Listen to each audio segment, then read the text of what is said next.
lanjut ke pencast selanjutnya, yaitu laktasi. Jadi kita akan membahas tentang laktasi ya. Jadi masa laktasi ini adalah atau merupakan masa yang dimana ibu menyusui sendiri sang buah hati ya. Jadi laktasi ini adalah proses pemberian air susu ibu pada si bayi dengan cara sendiri dia ya, baik di sebelah kiri payudara maupun sebelah kanan payudaranya dia memberikan laktasi kepada si sang buah hati. Jadi tadi pengertian dari laktasi itu adalah proses produksi, sekresi, dan pengeluaran ASI atau air susu ibu. Jadi laktasi ini adalah keseluruhan proses menyusui mulai dari ASI diproduksi sampai proses bayi menghisap dan menelan si ASI tersebut. Jadi laktasi ini atau menyusui mempunyai dua pengertian, yaitu produksi dan pengeluaran ASI. Keduanya ini harusnya sama baiknya ya. Pada saat hamil, payudara membesar karena pengaruh berbagai dari hormon. Antara lain hormon itu ada estrogen, progesteron, HPL, dan prolaktin. Hormon lain yang berfungsi memperlancar pembentukan ASI atau sintesa protein adalah yang pertama itu ada insulin, yang kedua itu ada kortikosteroid, yang ketiga itu ada tirosin, dan lain-lainnya juga.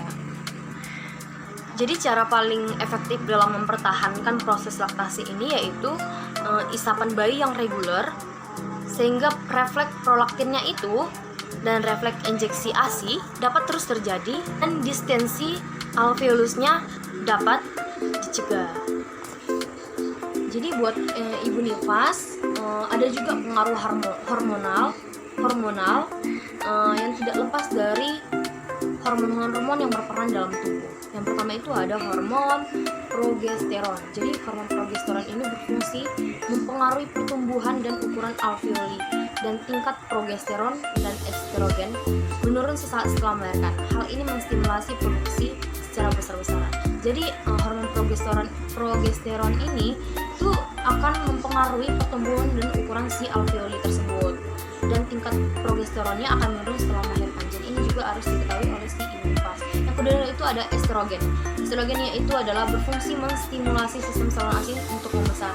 Tingkat estrogen menurun saat melahirkan dan tetap rendah untuk beberapa bulan selama tetap menyusui. Jadi di sini si ibu nifas ini akan diingat untuk sebaiknya itu menghindari KB atau ya KB hormonalnya itu yang berbasis hormon estrogen, karena hormon estrogen ini akan mempengaruhi produksi atau jumlah produksi si ASI tersebut. Kemudian itu ada hormon prolaktin, yang dimana hormon prolaktin ini berfungsi untuk hormon ini berperan sebagai membesarnya alveoli dan dalam kehamilan.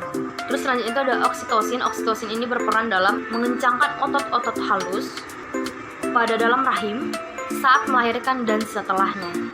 Jadi itu adalah beberapa pengaruh hormonal yang harus diperhatikan oleh si ibu nifas. Kemudian kita lanjut ke proses pembentukan laktogennya. Jadi proses pembentukan laktogen ini ada 3, laktogenesis 1, 2, dan 3. Kita masuk ke laktogenesis 1. Laktogenesis 1 ini yaitu yang dimana merupakan fase penambahan dan pembesaran globulus alveolus. Ini terjadi pada masa atau fase terakhir kehamilan ya.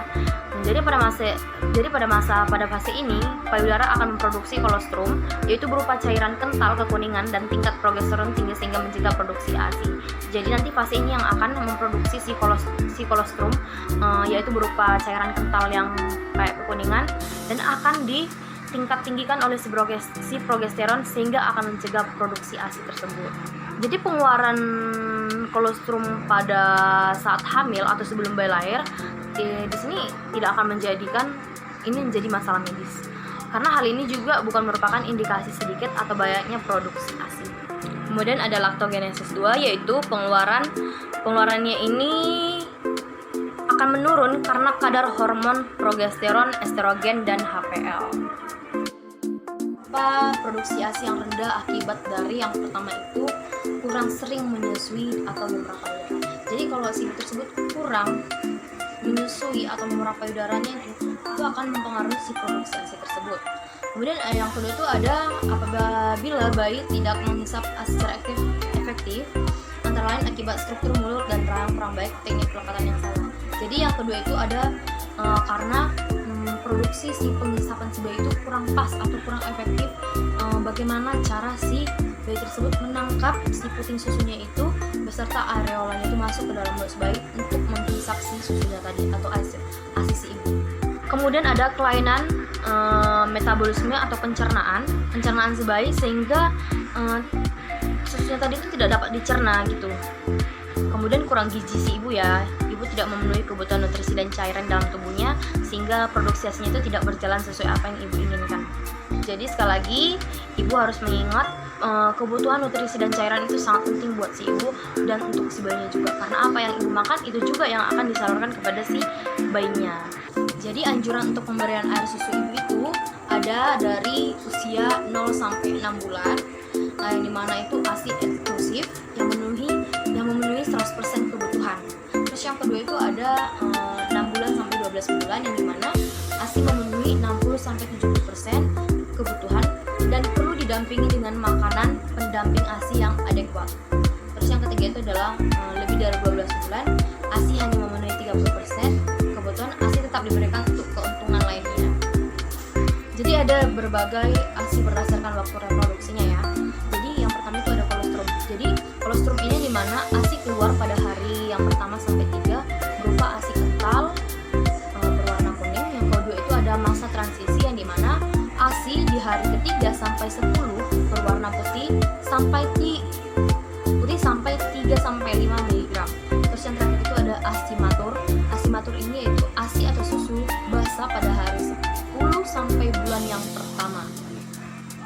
Jadi kesimpulan dari laktasi ini yaitu merupakan bagian integral dari siklus reproduksi mamalia termasuk manusia, yang dimana masa laktasi ini mempunyai tujuan untuk meningkatkan pemberian ASI kepada bayi, yaitu ASI eksklusif yang baiknya ya, dan meneruskan pemberian ASI ini sampai anak itu berumur 2 tahun secara baik dan benar, serta anak mendapatkan kekebalan tubuh yang alami.